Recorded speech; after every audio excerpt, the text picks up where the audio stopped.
impact it does on a real R&B record, only it's going to be electronic sounds. And he actually was into it, and so he knew what it ended up having to be to use those sounds in it. And that worked out okay.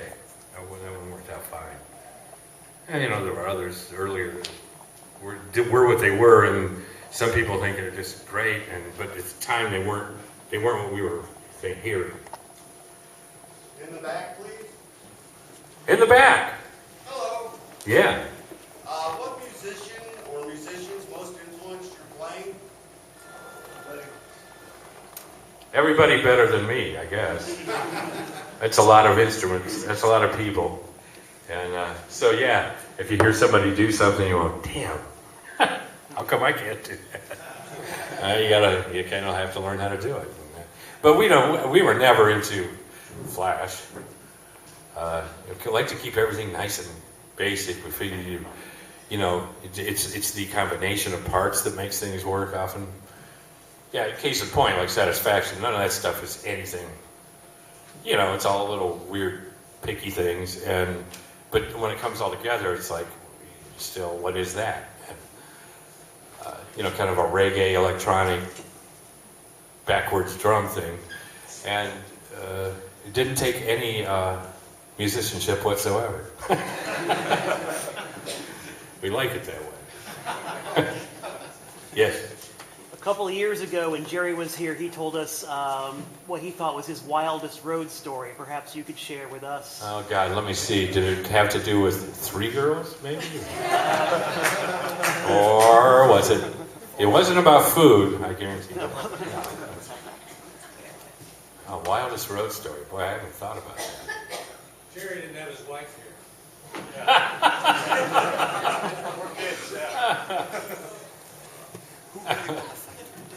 That's right. I had his wife back in LA.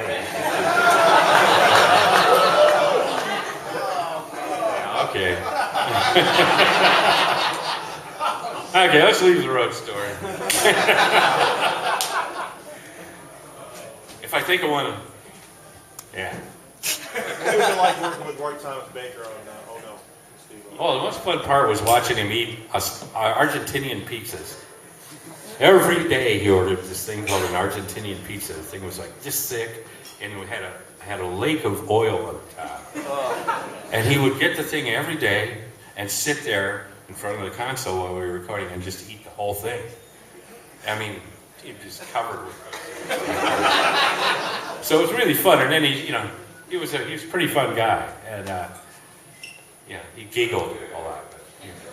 We would do stuff like, Roy, we love the Queen sound. What'd you do to get that, Brian May sound? And he goes, well, I'll show you. And he'd say, you take an AC 30 amp, and you have it sitting here, and you take all the dials and turn them all the way up. And you put it out in that room with a microphone on it. Really? And the rest is kind of Brian May.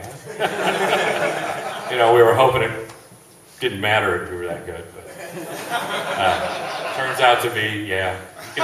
You could have the sound all you wanted, but you'd have to play it that way.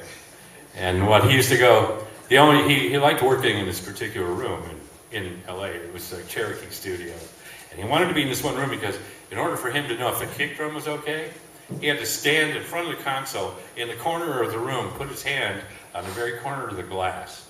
And once it started smashing his hand off, that's when it was right. If it wasn't doing that, then the frequency wasn't right. He couldn't hear it. He just felt it. I said, what are you doing? That was how he checked. And he was usually right. It was like you took it out of there and it sounded right. Will there ever be anything from Total Devo or Smooth Little Maps played live ever again? I can't say never. Would you root for it or against Something from Total Devo or Smooth Little Maps? Yeah. Let's see, was Here to Go on Total Devo? Let's shout out. That's on Shout. What the hell was on those other albums? I know. Walk Me Out in the Morning Dew, right?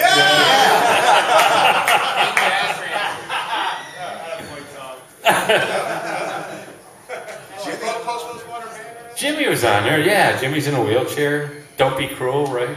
That wasn't us anyway. Oh, that was okay. Yeah, but I don't think we'll be playing it.